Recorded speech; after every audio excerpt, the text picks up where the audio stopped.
Welcome back to the Spiritual Uplevel Podcast. I'm your host, Jeri Cristine, and today I am so excited to be interviewing Julie Jones.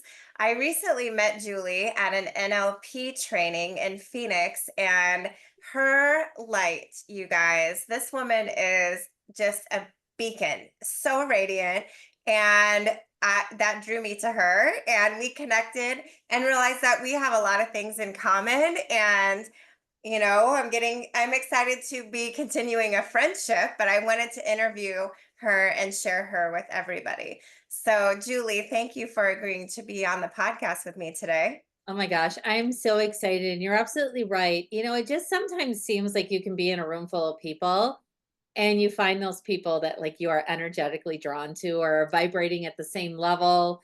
And because you only came for week two, correct? Yeah, Yes. Yeah. like you were there the second week, and I was like, and I immediately just knew that there was a reason why we needed to talk more. And then it didn't take much. It was the accept your greatness buttons that Yeah. really Can't miss those anywhere in the world. Oh my gosh, we'll have to talk about more about that in a minute. So Julie, you are a keynote speaker, a coach, you're an NLP practitioner, master practitioner, and you've written a book called Stop Waiting, Start Living. I love that title. So before we dive into all of that, tell our audience a little bit about you. Like, how did you come to be a coach? How did you come to be an NLP? I'm gonna give the hopefully the condensed version, but like I look back and I believe that my purpose in life has always been to support and serve people in some capacity.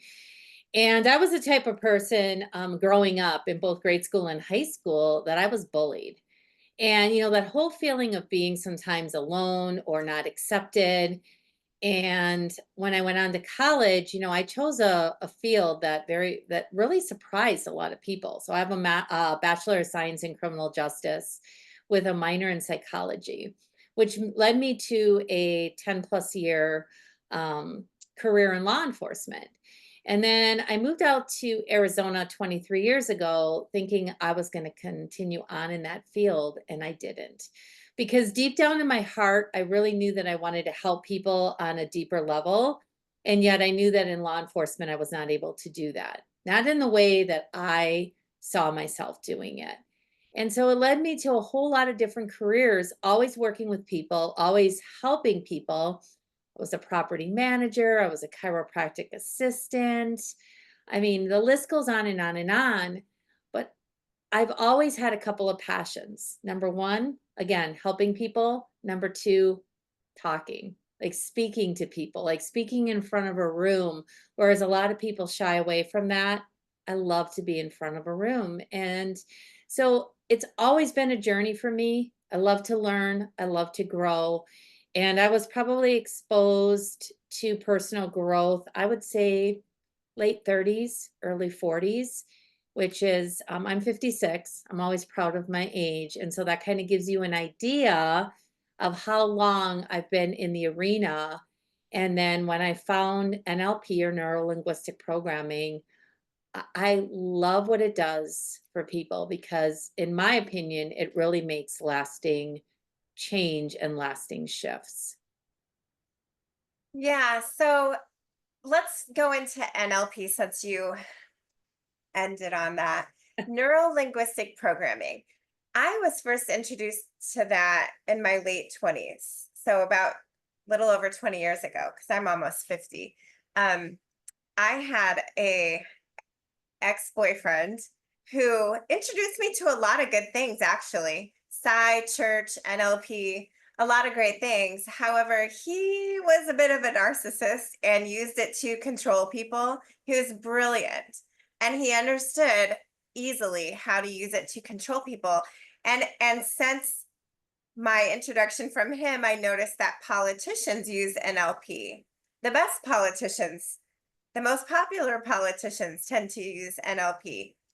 Um, and that both of those things turned me off from it. And then I was recently, about a year and a half ago, reintroduced to it from some friends from Psi seminars. And they did a mental emotional release, a breakthrough session with me, or one of them did. And it was so powerful and impactful that I instantly was like, I have to learn this. I want to share this with other people. Can you explain a little bit about it and how it can be misconstrued and what it really is? Like, why do we love it so much? Well, I think that it draws in the right people. And I can see where like there is a lot of misconception around it. Because first of all, the name. Like people hear NLP or neuro linguistic programming, and it's such a big word, and it usually goes over people's heads. And the thing that I find about most people is that they never want to look dumb. So they may not ask what the acronym means or what it actually is. And bottom line is, I love the definition. It's really communication with yourself, how you communicate with yourself, and how you communicate with others. And communication, in my opinion, is key to everything that we do. Like, really, like every relationship is based on communication. But more importantly, how is it that you're talking to yourself? You Mm. know, Jeri did once this really powerful exercise where I wrote down like all the things that I said to myself, and they weren't the kindest things that I was saying to myself. Then I had to stand in front of another person and say those things that I was saying to myself to somebody else. I Oh, had wow. tears streaming down my eyes because so many times we would never talk to another person that way, but yet we talk to ourselves that way. And a lot of the beliefs that we have about ourselves all stem from events that have happened in our life, and then we tie an emotion into them. So that's another thing that happens with our life. So, like our parents, they did the best they could with the information that they were given, right? So they learned from grandparents, great grandparents. The traditions get carried down, but, like, our parents may have said something to us that in that moment they meant nothing by it. But as a young child, we are receiving these messages, and depending on the emotional state that we're in, all of a sudden we hear it completely different than what our parents intended it to be. And now all of a sudden we start thinking, "Oh, I'm not good enough," or "I'm a bad kid," or "I'm this," or "I'm that." And then every time we feel that emotion again, we say that to ourselves, so much so that it becomes so ingrained that anytime, like maybe things are not working out in life, we're like, boom, I'm not good enough. Mhm. I'm not lovable. I'm not this. I'm not that. And that's where the training with neurolinguistic programming is so powerful, because not only does it make you aware of these thought processes, but it gives you the tools to help you make those shifts. See, because we can be aware of things all the time, but if we're not doing something to shift it or change it, then that's where a lot of us stay in that rut. That's so true, because awareness is important, because so many of these patterns, we've been running them since we were children. We don't always even realize that that's how you're talking to yourself until you take the time to pay attention, because usually we just go about our day, right? And then changing, when you've been running that thought or that voice in your head for 40 years, changing it doesn't just happen because someone tells you to change it. And I think, It is, because like 95% of how we operate are habits, right? mhm, Like we're doing the same thing over and over. Like we've heard insanity is doing the same thing over and over and expecting a different result. But that's a lot of times how we live our life. Like if you really start to pay attention to sometimes some of your routines, it's like I always joke around about, like if you drive home the same way all the time, right? And you pull into the driveway and you get home and you're like, "Holy cow, how did I get here? And did I stop at that red light?" Or like we are some things in our life are so ingrained. And so when you have the awareness, it's not that those patterns aren't running, but when you're aware and you have the tools, you can stop them quicker. See, because they didn't go into us, overnight, and they're not going to go away overnight. A lot of times people have that misconception. They read a personal growth book, they go to a personal growth class, and they think, like everything is going to change. It is going to be completely different. And some things will. The difference is the awareness. And I love that you brought that up. So people, read a book, go to a seminar, a lot of good stuff happens, you become aware. However, what I have found is that a lot of the work that I did in the past prior to NLP was very logical. Like I knew it, but I still didn't necessarily make the changes. And for me, one of the biggest difference with NLP is that we're working with the unconscious mind, which really controls way more than the conscious mind does. And so, we'll do a technique, or like I said, when my friend did the breakthrough session with me, all of a sudden my life is different and I can't logically explain why it's different. It just is better. And I'm doing the things that I wanted to do for years. All of a sudden, it just feels natural. And I know that a lot of it is that because as humans, we are very emotional based. Like we really truly are. I mean, there's a part of us that is logical. Maybe some people are more logical than others. A lot of times, like I act before I think, and then I'm like, whoops, all right, well, that didn't work out so well, right? Because I'm spontaneous. I love to have fun, but I know I'm driven by my emotion. A lot of times, like, am I going to do something? How am I feeling about it? Like, do I feel good? Am I not in the mood? Or, whatever it is, like, there's so many things. It and, like, sometimes, like, I think about, like, the logical part comes in, like, when I make a commitment. So if I've committed, if I've given my word to someone, again, but that can be emotion driven because I know how I'm going to feel if I don't follow through on what I said that I was gonna do. And then I just go down that rabbit hole of like, "Oh my gosh, you can't do anything right," and this, that, and the other thing, and you feel bad, and why did I even get up this morning? And like all these things like just start to hit us all at once. And you're right. I love the NLP stuff as well because like there is no logical explanation as to why it works. It just does. Yeah.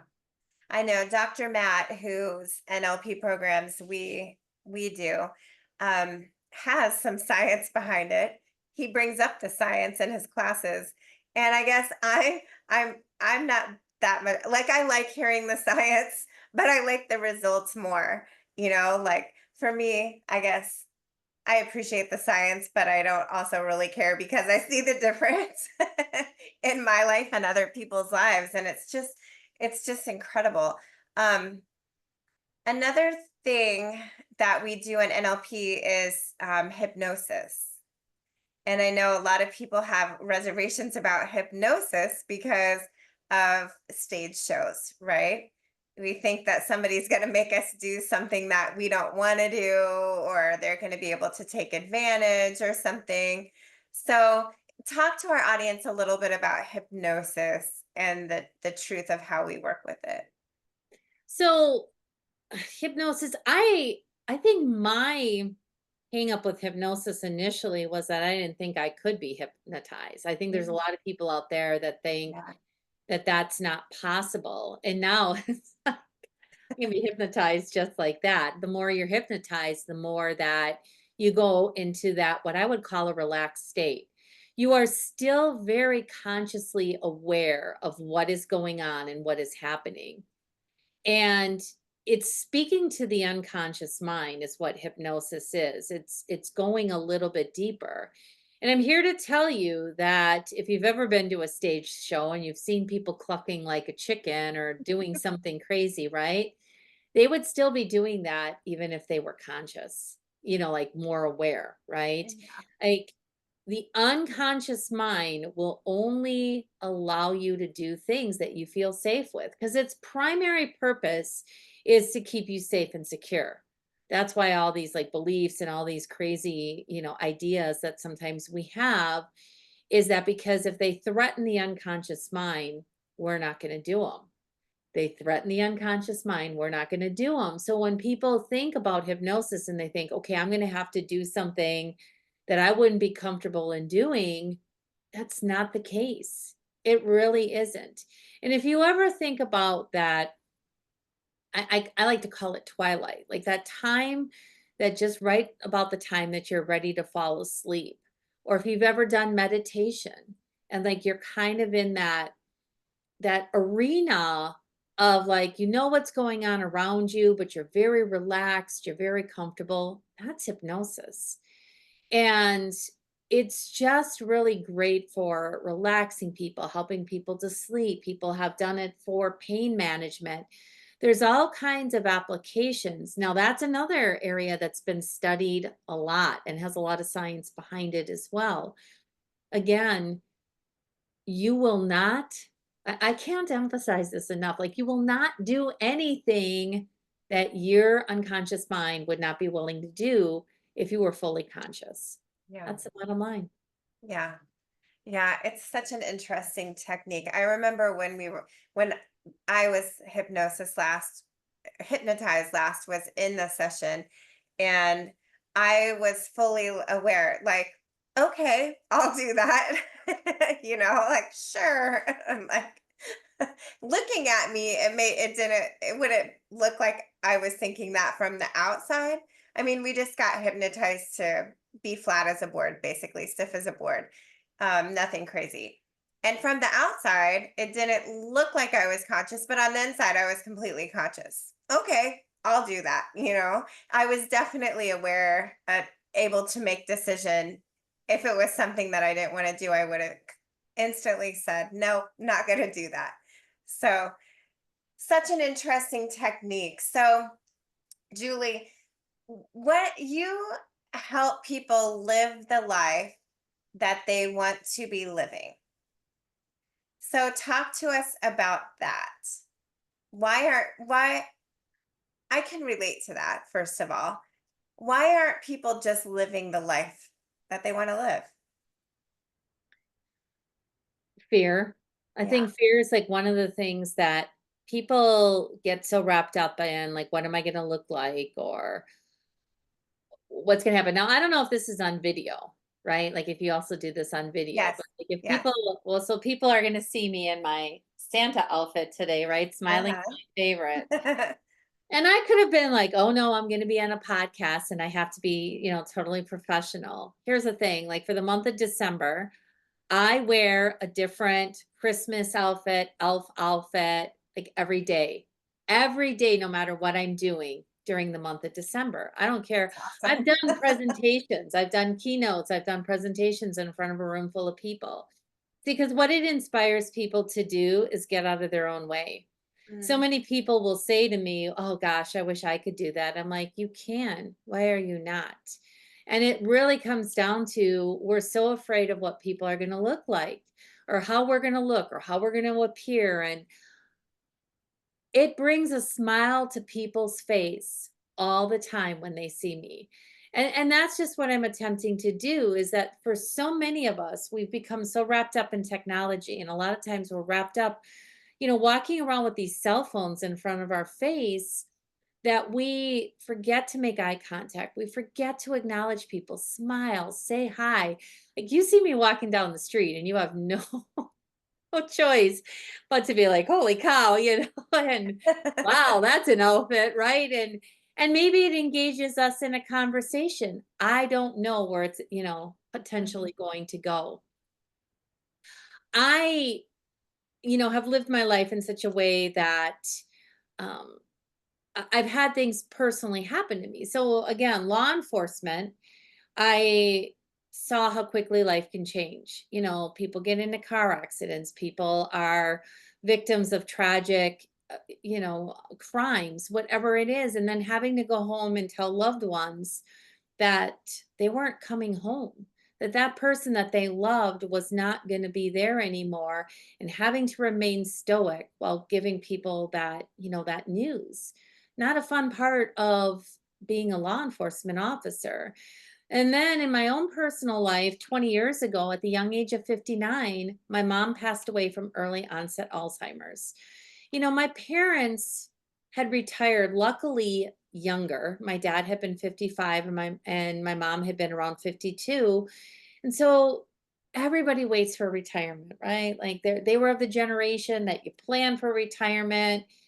And then there was no guarantee, because then my mom got sick and all their dreams were wiped away. And in fact, when my mom passed, it was almost like my dad's dreams went to the grave with her, because he had based his life on the fact that they were going to be together and have all this time. So she's been gone now a little over 20 years. My father passed away 5 years ago. Again, in my mind, I thought to myself, okay, I lost my mom early. I'm not going to lose my dad that early. And my dad was only 78 when he passed. Again, I'm 56. I look at that and I think how young that is. Because it's like that's only another 20, 20 years around the corner. And I think about how fast 56 years has gone, let alone the next 20. And when my dad was given a diagnosis and we didn't know he had pancreatic cancer, he was diagnosed on a Friday morning at 9 a.m. and passed 17 hours later. Wow. Oh my God. And so, like, again, uh, like, not prepared. Like, yes, like I knew that the pancreatic cancer was not a great diagnosis, but I didn't think he was going to be gone in 17 hours. And then I fast forward to my own personal life, where last November, November 9th, my husband was diagnosed with metastasized colon cancer, and he passed away this past April, April 29th. So less than 6 months from his diagnosis. No signs, no nothing. Like, it came out of the blue. And again, we had a lifetime plan together. And all of a sudden now I'm learning to negotiate and navigate a life without him. And I think about like how that happens to people so much. And people have seen me on social media and stuff, still out there living my life. I will tell you, my life is not sunshine, rainbows, and unicorns. I cry. I've grieved a lot. I continue to grieve. It's like almost my life is like before his passing and then after his passing. It's like this very definitive line that I will never be the same because of that loss. Like, never expecting at this point in my life that I would lose somebody like that, how much, we were in love. But I'm out there living because that's what he would want. That's what, he was drawn to, my energy, my vivaciousness, living life, saying yes to life. Like, so many times we go to like a place of, oh, I have to do this and I have to do this. And so we're saying no to life's opportunities. And I'm all about encouraging people to say yes. Like, somebody offers you concert tickets, I don't care how much you have going on that night. It's like there is nothing sometimes more important than spending time with the ones you love. We remember experiences and those magical moments. We don't remember the the stuff that we've been given. I don't remember half of the presents that I've been given throughout my lifetime, but if we spent time together, those memories mean the world to me, because you took your precious time. We only have so much. We only have a finite amount of time. None of us know how much time we have, but you took some of it and you spent it with me. And that's what I want to remind people. You don't have to be on stages, you don't have to be on podcasts. You make a ripple effect in your world. That's so beautiful. And we're obviously recording this right before Christmas. And what a good reminder, when we're all going to spend time with our families. And sometimes those times are contentious or uncomfortable for some people, but it's so valuable. That reminds me again, we have so much in common. When I was young, I was just right out of college, and I had an uncle that passed away in his early 50s from cancer. And he, is one of the healthiest people that I knew at the time. And I came home from his funeral and I said, I, I wanted to go backpacking in Europe. And I kept asking my friends, when you graduate, can we go backpacking? Because I graduated a little ahead of my friends. And everyone said, "Oh, yeah, yeah." And then graduation came, and everyone said, "Well, I'm going to get a job and I'm going to go to Europe when I'm retired." And I looked around and said, "I don't know anybody who's going to Europe when they're retired. And the people that I know who are retired aren't in great shape." Like, I don't think that's a good idea. And so I chose in that moment, the preciousness and the unknown about how much time you have impacted me at that age. And I chose to live my life that way. And my husband and I, still to this day, we make risky decisions, much riskier than most people that, we're friends with, or well, we're friends with people who make risky decisions. We impact each other's lives. But like my family, for example, you know, I wasn't raised that way, but we made that decision. Like, we want to live our life. And the people who risk the biggest also have the biggest rewards. Sometimes you lose, but when you win, it's even bigger. It's more impactful. It's that really, really living your life. And I wish and everyone's on their own journey. Not everybody wants to do that, However, for the people who want to, that have that itch, or they're depressed, or, you know, they're facing crisis because they know that part of them really wants to do this and part of them is holding themselves back. I hope they're listening, and I hope that they, reach out to you. And Well, I just hope that they're listening too. See, like, I don't tell people like how to live their life, but you're Mhm. right. Like, if you have that burning desire to do something, and it doesn't have to be anything big, but it's like, Yeah. what is it that you really want to be doing that you're just not? Because like life, it really truly is short. And I talk about this sometimes in my book, with the Stop Waiting, Start Living, is that my parents and my grandparents always used to say, just wait until you get older, time goes faster. I'm like, yeah, yeah, yeah, yeah.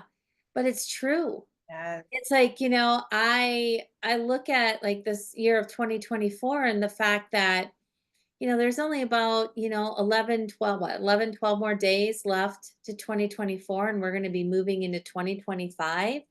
Like, I think about when I was graduating from high school in 1986, and I thought about the year 2000, right? And it was like, oh my gosh, that's 14 years away. I'll be 32 years old. It's like, and now here it is.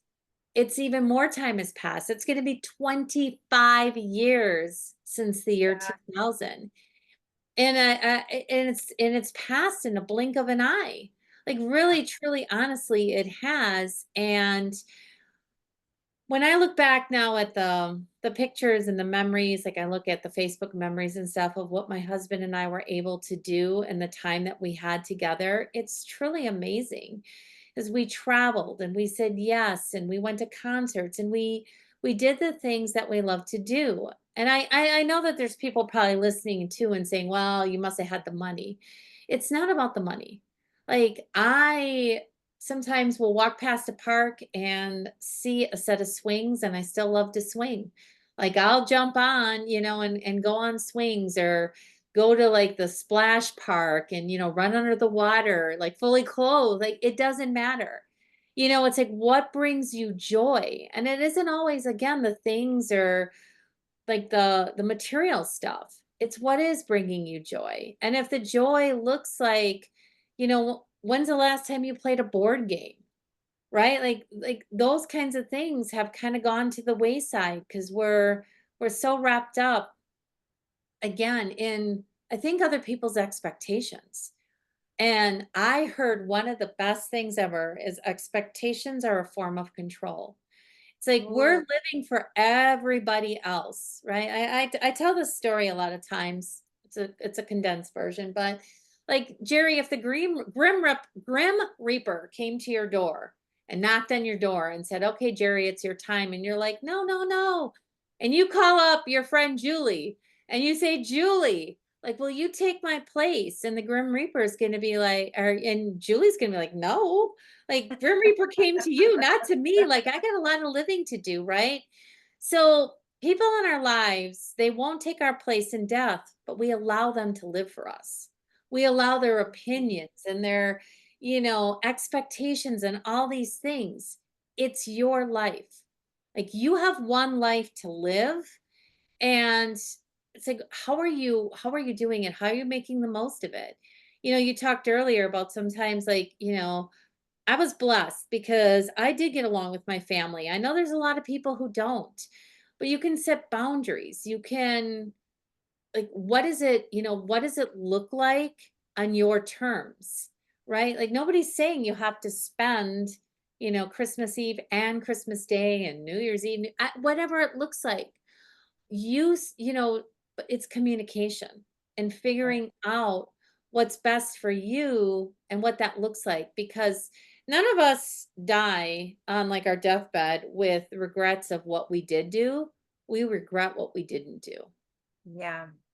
Absolutely. And when you were saying that we live for other people's opinions, we allow them to control our life, that also goes back to money. If you don't have the money to do the things that you really want to do, the experiences and the time things, where are you spending your money? A lot of people are spending their money to have, you know, a particular, I mean, it's even a particular type of drink, right? I don't have one. I don't spend my money on those things, but like this certain type of Yeti, or the certain clothes or a brand new car all the time. Does that make you happy, or are you trying to impress people that you can never impress? Like running after other people's approval and opinion it's a hamster wheel. It never satisfies what you're actually looking for, which I believe is self-love, self-worth, self-acceptance, you know? It So, is because we're looking for it from an exterior validation rather than interior, is really what yeah. it comes down to. Because, uh, yeah, like wearing my Santa suit today, I even got matching pants, I know you can't see them on the screen here, right? But it's like, and that's it. And none of like the people that I hang out with are my friends. Like nobody's embarrassed. Like they know, like if you're hanging out with Julie Jones in December, yeah, you're gonna get me in some kind of full like Christmas attire. And but it's taken me a while to get here. Like I'm not saying to, people listening in that this happens overnight. Like Yeah. it's been a journey. It's been a journey of self-discovery, and I really believe with age comes wisdom. And all of a Mhm. sudden, you just start to realize that some of these things that we thought were important when we were younger are no longer important, right? Yeah. Because when I, sat there next to my husband, as he was dying and that kind of thing, like you really look and death changes things, puts things in a whole different perspective. And I know we've all experienced it in some way, shape, or form. But like I looked at him and I thought to myself, there are two things in this world that we want to leave with. And that's to know that we loved and we were loved. That's Mm, it. Like we don't take like everything he built with his businesses and the things that we have and all that kind of stuff. None of that's going with him. Like, but he knew to the very end how much his family loved him, and how much, we were there. Like I am so grateful and blessed that I had the time. And that was a choice because I could have decided, no, I got to continue, my speaking and my coaching and doing all of this stuff. I did it minimally But my primary focus was always taking care of him, going to treatments, doing what we needed to do, and being there for him every step of the way. Because if the tables had been turned, he would have done the same thing for me. And um, I just don't know how much we always do that for each other, Yeah. is, to really be there. And I know all the people that, were there for us and who continue to be there for me, and checking in on me and making sure that, I'm doing okay. Because again, we can, it's very easy to get wrapped right back up into life. And again, I now make sure, and I've always done this, but I do it even more so, is reaching out to people, checking in on people. Just, if I know they've been sick or they've had a death or whatever it is, continuing to check in on people because that's all we have is each other. Mm, yeah.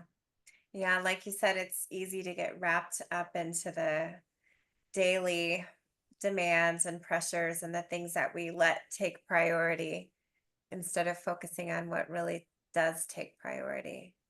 It does. And like even when you and I met, right? Like I mean, the training that we went to for master practitioner, of neurolinguistic programming, it's a 2-week course. It's 2 weeks of, 10 in the morning till about 8 at night. It's a commitment. Hmm. It is a commitment. And I came back and I volunteered my time because I believe in it so much that I came back to support the new students that were in there. And I'm so grateful that I had that opportunity and I was able to do that, to give back and to also relearn stuff for myself, like things that, had kind of gone to the wayside for me that I'm able to bring back, into my tool belt and be able to support other people as well. Yeah. Julie, when somebody comes to you because they want to live the life they're dreaming of, do they just come to you because they know they need to, or do they come because they're in crisis and they're depressed and they need a bit of a push? I think people have come to me for all different reasons. It's usually we sit down and we talk and they realize the wealth of knowledge or the wealth of information or the wealth of tools or whatever it is that I have. And that there's this, innate intuition that they're listening to that they know that in some way, shape, or form I can help them. I work with people who energetically match me and that are looking for something different and they want something different. Maybe they've done traditional coaching or they've done different things and it just hasn't worked. See, because I've taken like the best of everything that I've learned and eliminated some other stuff that maybe I didn't feel works as well. But it's always in my tool belt because I'm intuitive, and so I know, like, what it is that you're going to, like, need at that given moment. And because I am former law enforcement, I'm very direct. Like, people don't pay coaches for fluff. Yeah. They pay them for information that nobody else has been willing to say to them. But I come from such a loving space that it's like I'm not going to come off the top rope. I always think of like, WWF, like the wrestling federation. Like I'm not jumping off the top rope on you. But I'm going to ask you questions and I'm going to say things that really cause you to think and for you to take action. Because it's not about like I can give you all the best information in the world, and then it's you deciding like how am I going to take action or where am I going to take action. It's funny too, because I've had clients who have had other coaches, like they maybe come to one of my seminars thinking, okay, we're just coming to support Julie. We don't really like need her coaching. Nobody needs coaching. Like you're successful enough. It's like you just want to take it to the next level. And then people are like, oh man, she's awesome. Like we better like I think I need to hire her, and I just have this again this innate ability to be able to see solutions for everything. Like I don't believe that there's, one size fits all. I'm not cookie cutter. Like a lot of times people have asked me, well, what program or what certification? It's the certification of Julie Jones, like everything that I've learned and how do I bring it back to help others? Yeah. Because when people, we're having this conversation and they know we're both certified in NLP, but very rarely does anybody ever ask me, like, what are all your certifications, or like, what gives you the ability to be able to help me? It's Yeah. like, as human beings, we know. I think we're human lie detectors, right? So we always know if, and we're in a conversation with someone, if someone is maybe boasting or they're not really living what they're, true to what they're saying. Like there is just something about it that we just pick it up as human beings. And so people are going to pick up from me right away, like whether or not, and I do too as well, whether we're going to be a good fit. Because again, it goes back to time is our most valuable asset. We can throw all the money we want at things, but once we spend our time is spent. And so that's where I kind of look at things and say, okay, who am I getting to spend my time with? Yeah. You mentioned your seminars too. Tell us about your seminars. So I've done 2 events. They're go figure, they're called Stop Waiting, Start Living. And yeah, because it's how I've branded myself. And they're 2-day events and they're designed to help you level up. And they're fun because I believe that we're not always incorporating fun. So these are my trademark glasses. So you'll often see me with my googly eyes, like out on stage, kind of doing my thing. And this last event that I did, I had board breaking. So, helping people to break through what is stopping them. I've had events where people have showed up in costume, again, getting out of your comfort zone. But I mean, my very first event, people showed up and I had face painting because it's a reminder of people to help people remember, like, get over what you think you're going to look like, Yeah. but go back to when you were 5 and you thought anything and everything was possible. Mm. And you said yes to so many things, right? And so there's a lot. My whole premise has always been fun. Like we can do things and still have fun, and you can still be professional. Nobody's ever accused me of not being professional, not getting great information out of my seminars, and they have fun doing it. And when you have fun, it helps you to remember. It helps you to remember to incorporate a little bit more fun in your own life. That's awesome. I actually have a 5-year-old. My son is 5. And yeah, I know that I have a 5-year-old at this stage in my life to remind me to be fun and playful, and he does think that he can do anything. Like he wants to be Spider-Man, the president, and a taxi cab driver. And now he's added, he also wants to be a pizza maker. Like, okay, sure, you can do it. You can do all those things. Excuse me. Oh, that's so good. So, Julie, how do people reach you if they want to get in touch with you? The easiest way is to go to my website, which is juliejones.biz, B-I-Z. I like to say that I'm the one and only. I know there's other Julie Jones out there, but you'll never meet another Julie Jones like me. And there's opportunities for you to book like a free 30-minute call. It's not a sales call.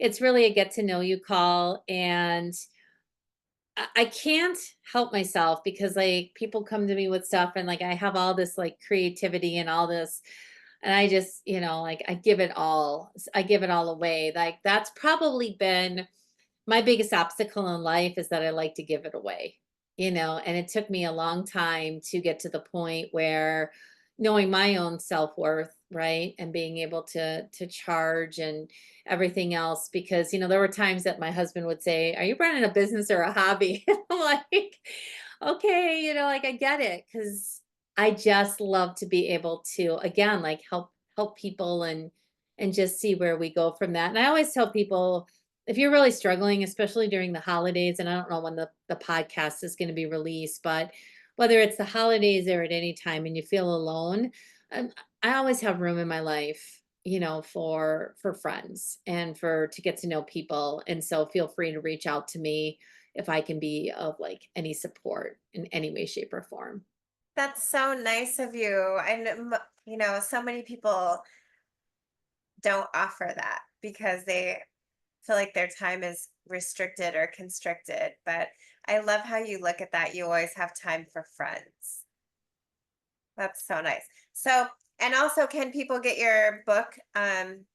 Yes, Stop actually, waiting, start living.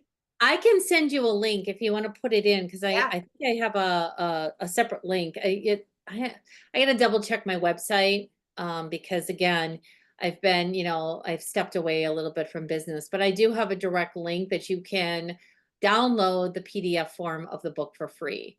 Oh, wow. There is a potential for you to be able to purchase it. If you want the hard copy, I'll autograph it for you, all that kind of stuff. Maybe you'll get your own fun set of glasses in the mail. But yeah, I'll send you the link so that you have the link for how to get directly to download the PDF of the book, Stop Waiting, Start Living. Thank you. That's so nice of you to do that. And then I always ask everybody the same two questions at the end. And the first one is, what is one book that you recommend that everybody read? And of course, your book. Do you have another book that you also recommend? I do. I think one of the books that has really changed things for me is The Four Agreements by Don Miguel Ruiz. After I read that book, and I love one of his points is, one of the agreements is, don't take it personally. And I think as human beings, that's like sometimes easier said than done. But when you really read what he talks about, and I, I just love the book, and it's usually a book that I will read at least, once a year. And he's got other great books that have come out, but it always goes back to the Four Agreements. That is such a good recommendation. I first read that when I was in my early 20s, I want to say. And I need to read it again. It made such an impact at that time, and I need to read it again Well, for good. sure. Well, look at, you'll have some holiday reading on the Yes, on yes. the horizon. And then my last question, Julie, is what is one thing that you wish everyone in the world knew? That they are enough.